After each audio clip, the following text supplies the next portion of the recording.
Welcome aboard. I'm Captain Wayne Canning, and I'll be your host for this Ocean Navigator magazine voyaging tips video.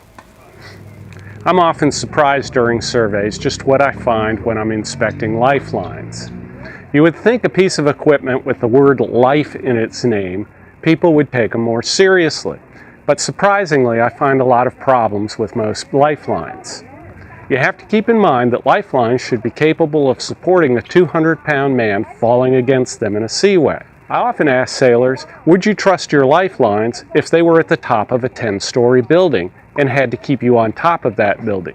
Many look appalled when they think of it like that, but that's the truth. If you fall overboard at sea, it can be every bit as dangerous as falling off a 10-story building.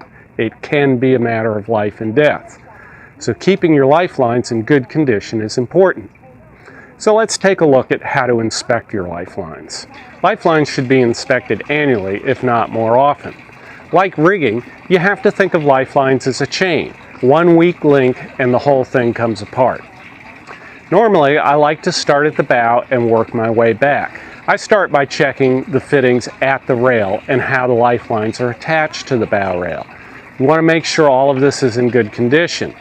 Check the end fittings of the wire. Make sure there's no rusting, kinks, or other problems there. A lot of times I'll see turnbuckles fitted to the forward end. These turnbuckles can often be in bad shape. You also want to check for any bent fittings. A bent fitting is a weak fitting, so you want to make note of this and replace these.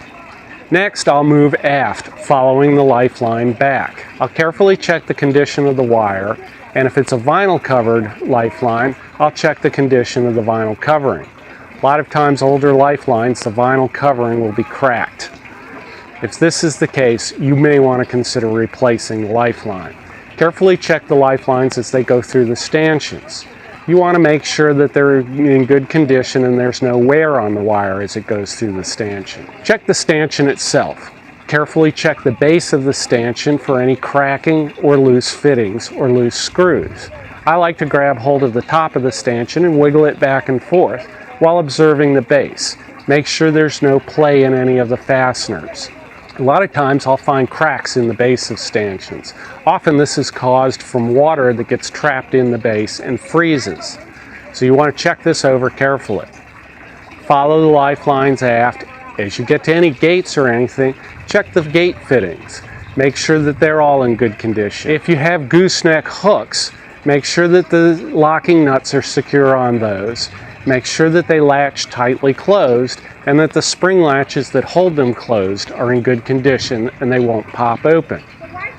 Check any D-rings or other fittings at the gates and make sure they're also in good condition. Once again, continue following the lifelines aft and check the fittings where they attach to the aft rail just as you did on the bow. If you do have vinyl covered lifelines and the vinyl is starting to get in bad condition, you might want to consider replacing the wire. Most racing organizations now require that offshore boats have wire without vinyl covering, and I think this makes sense. It's easier to inspect the condition of the wire and you don't get moisture trapped in the wire, particularly at the end fitting, which causes rust and weakness. So if you do replace your lifelines, just do it with standard 7x19 wire without the vinyl coating. Lifelines are an important piece of safety equipment that is often overlooked. Careful inspections every now and then can be the matter of life and death when it comes to staying on board the boat. Check your lifelines over carefully. If the lifelines have been damaged by equipment or anything else, make sure that you inspect them over carefully as well. Check all of the fittings and make sure nothing's bent or twisted. Annual inspections of the lifeline are important for the safety of you and your crew. Well, that concludes this Ocean Navigator magazine's voyaging tips video. I hope you found it useful. If you have a voyaging tip you'd like to share with our readers, please let me know. Maybe I'll make a video out of it. Please check out Ocean Navigator magazine's YouTube channel for more voyaging tips and sailing videos. Also, be sure to check out Ocean Navigator magazine at your local newsstand and Ocean Navigator magazine online. Until next time, I'm Captain Wayne, wishing you fair winds and following seas.